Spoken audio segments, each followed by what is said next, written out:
Hello, my name's Shadow, and this is our mental health in the NHS documentary.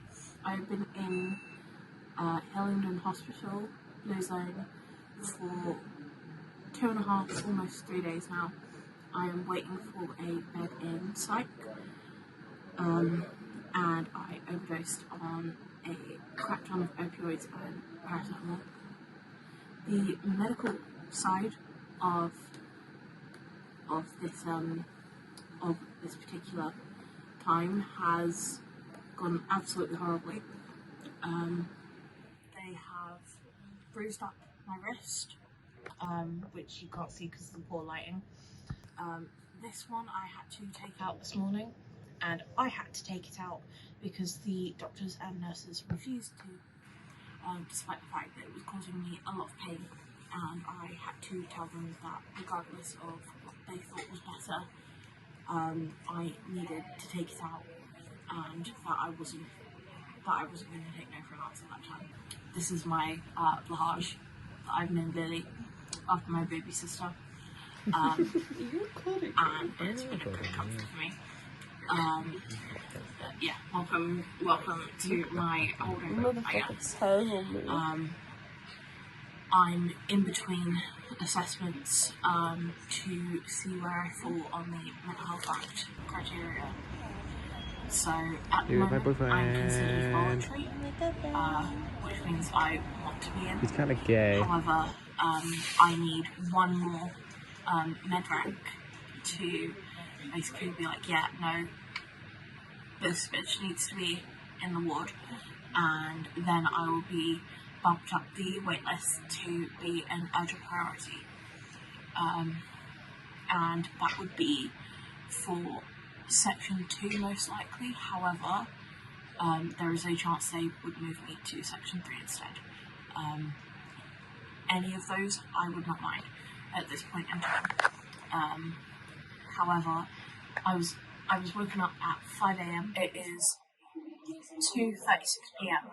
I was woken up at 5 AM by a member of the Lighthouse team, and basically they started demanding that I go to the Lighthouse, and I said no, because every time they've sent me to Lighthouse, I've been discharged within a matter of hours,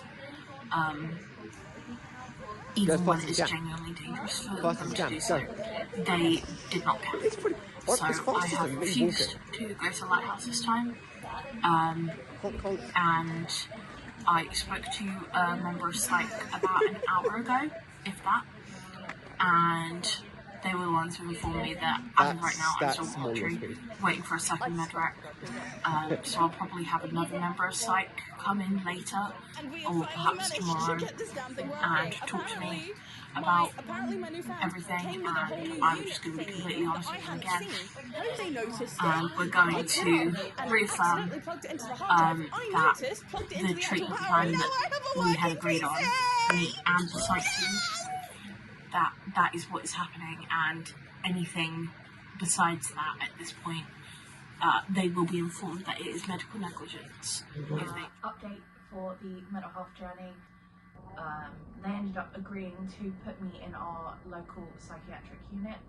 However, they then mentioned, oh yeah, no, you're not allowed your wheelchair. I spent 48 hours, no, less than 48 hours in the psych ward, and then they sent me home because, and I quote, you haven't been caught trying to actively harm yourself or others, so we think you're stable enough to go home. No. Like, right, okay. I've had to go out at 2 AM to the nurse's station and ask for a tampon. This man looked at me when I asked for a tampon and went, is that a sex toy? My brother in Christ, 9 hours later, oh yeah, no. You're not honest enough to be here. My psychiatrist has literally all said that I would benefit from being in a ward. And they were like, yeah, well, that's not our problem, basically. I was like, great, okay.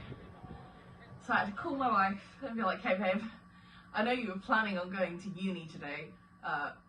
Tough shit, you're gonna have to come get me.